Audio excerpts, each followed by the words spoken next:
My name is Kate, and I did my final project on the Republic of Poland. So to start, here are a few quick facts about Poland. A few of its natural resources are coal, sulfur, copper, natural gas, silver, lead, salt, amber, and arable land. The population size is almost 38 million people, and the population is actually decreasing with a growth rate of negative 0.28%. The capital is Warsaw, and the national anthem is Masaryk Dąbrowskiego, and the lyrics resonate strongly with Poles because they have a strong sense of Polish identity since the nation has been occupied so many times over the course of the nation's history. So, getting into the critical junctures, in the mid-16th century, the Polish-Lithuanian Commonwealth was created and ruled in Central and Eastern Europe. The Commonwealth suffered from many internal disputes such as conflict between kings, international wars, and disorder between the different classes, which weakened the nation. Reform was needed to remedy the situation, but it created a hostile environment which further divided the nation. Russia, Prussia, and Austria then partitioned Poland between themselves, breaking the country even farther apart. However, on November 11, 1918, Poland regained its independence, adopting a free market economy system based upon its agriculture. This transition was quickly halted during World War II when Germany and the Soviet Union overran the state, and much of Poland's population soon became victims to the Holocaust and war crimes. During this time, the Axis powers established Poland as a satellite nation, and it then adopted a command economy. Then in the 1990s, Poland used a system of shock therapy to control inflation and speed up the transition towards a market economy. This enabled Poland to be one of the most robust economies in Central Europe. In 1990, it joined NATO, and then in 2004, it joined the EU. So this next slide is Poland and the major themes. In a globalized world of states, I previously mentioned that Poland has been occupied by a few different countries throughout the years. It was an independent nation for quite a few years before being under Soviet control, and once it was able to break free after 1989, Poland was able to establish itself as a nation that could sustain itself economically. It was then able to join the EU, and since then it has consistently been the country with the highest GDP per capita in Central Europe and the EU. Today, Poland and the US have maintained bilateral international relations where they support each other's military, trade, and economic efforts. In terms of governing the economy, it is managed with a mixed economic system which includes private freedom, centralized economic planning, and government regulation. Democracy came after Soviet rule between 1989 and 1991 when it transitioned from a communist state to a Western-style liberal democracy, and it is still a democratic system with free elections and equal rights today. Lastly, Poles have a strong national identity based on its history being occupied by other countries. It took those years of being without autonomy or control into the way they view the country now, so it's not necessarily a melting pot of all those cultures and lifestyles that used to rule, but it became stronger and more united because of it in Polish identity. Moving on to state and economy, Poland has a mixed economic system that consists of a centralized economic planning and government regulation, as I mentioned in the slide before this one.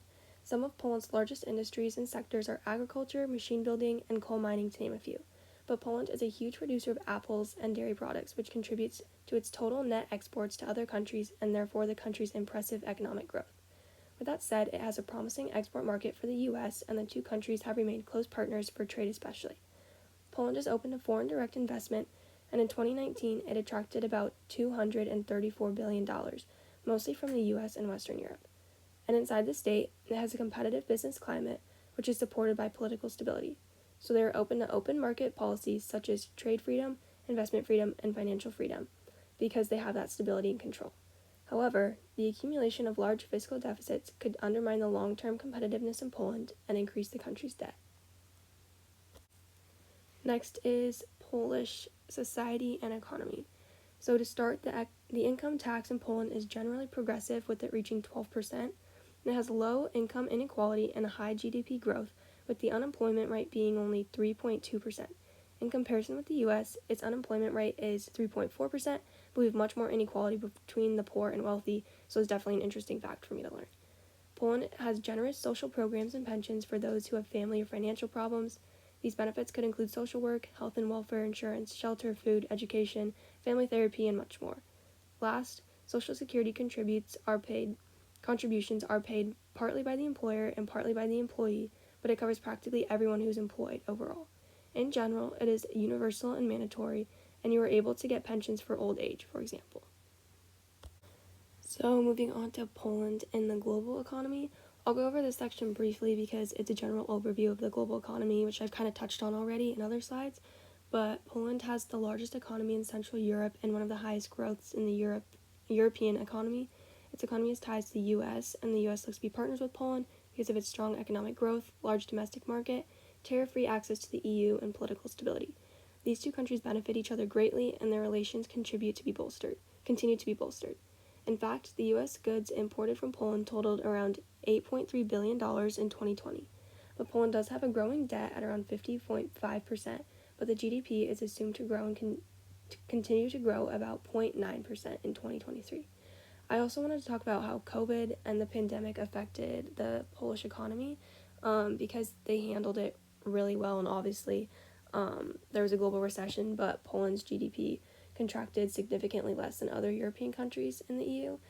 Its strong economy before 2020 makes it resilient to lockdown measures, and because of Poland's size, the domestic economy could compensate for the loss of external demand, while many other countries couldn't. In Poland, the executive is a president or chief of state. The current president is President Duda, and he is part of the Law and Justice political party. That is his picture on these slides. Poland also has a prime minister as the head of government, so their system of government is a parliamentary republic. In addition to the president and prime minister, Poland also has a cabinet called the Council of Ministers, who are proposed by the prime minister, appointed by the president, and approved by the Sejm, which is one of the two legislative bodies. Next is the judiciary. Poland has a Supreme Court as its highest court, which consists of the first president of the Supreme Court and 120 justices. The first president is nominated by the General Assembly of the Supreme Court and selected by the President of Poland. The other judges are nominated by the 25 members of the National Judicial Council and then appointed by the President of Poland. These judges can serve until their retirement. This country also has a constitutional tribunal, which is the Constitutional Court of Poland, and is authorized by the Constitution. It serves to resolve disputes on the constitutionality of activities of state institutions. Members are chosen by the Sejm for a single 9-year term, and it consists of 15 judges, including the court president and vice president. Poland also has many subordinate courts, such as military, local, regional, criminal, and others. The legislature in Poland is bicameral and consists of the Senate and the Sejm. The Senate is the upper house of parliament and has 100 seats and is directly elected by the majority vote to serve 4-year terms. The Sejm is the lower house with 460 seats. Members are elected in multi-seat constituencies by a party-list proportional representation vote with a 5% threshold of total votes needed for parties and 8% coalitions to gain seats. This body serves 4-year terms as well. The policy-making process in Poland starts with the constitutional amendment being proposed by at least 1/5 of the Sejm, by the Senate, or by the President. To pass the bill, at least 2/3 majority vote in the Sejm is required with an absolute majority vote in the Senate. The Senate then has 3 options: to adopt the bill without amendment, amend it, or toss it. If the bill is amended or thrown out, it will be reevaluated by the Sejm and could potentially override the Senate's vote. The bill is then transferred to the President, who can sign it or veto the amendment. However, the Sejm could reject the presidential veto by a 3 out of 5 majority vote. The Polish military is also built up of an armed force.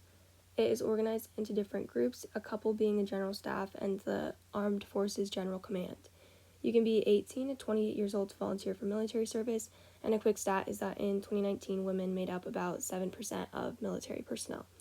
Additionally, the government planned to increase defense spending to 3% of GDP for 2023, and the government also announced plans to increase the size of the military to about 300,000 personnel. A few notable political parties are the Law and Justice Party, the Republicans, United Poland, and the New Left. The Law and Justice Party is a national conservative and Christian democratic political party, and it is currently the largest party in the Polish parliament. The Republican is also National Conservative Party. United Poland is a Catholic nationalist party which split from Law and Justice. And although there are many nationalist political parties, the New Left is a social democratic party. This party opposes the church, is platformed on liberal ideals, and calls for more healthcare and better wages, but is not widely supported in Poland. Well, moving on to elections in Poland. First, the president is directly elected by absolute majority popular vote in 2 rounds, and they can serve 2 5-year terms. The prime minister, deputy prime minister, and the council of ministers are all appointed by the president and confirmed by the Sejm. The Senate is directly elected, and the Sejm is elected through proportional representation. Some of my last thoughts are on the political culture, citizenship, and identity of Poland. In Poland, you are not a citizen by birth, and both parents must be citizens of Poland because dual citizenship is not recognized. You're also able to vote at the age of 18. Going off of identity, Poland has strong connections to the Catholic Church, and Pope John Paul II lent support to the popular movement that led Poland to transition to a democratic nation. But overall, because of Poland's loss of freedom and independence in the 19th and 20th centuries, Poland struggled to preserve their national culture and values, but nonetheless have preserved and fought to make the country truly their own. Finally, Polish politics in transition. As I've stated already, the Polish economy has grown extensively since joining the EU, and I think it will continue to grow and become even more developed and industrialized. Poland is facing the challenge of restoring fiscal balance but keeping social security effective.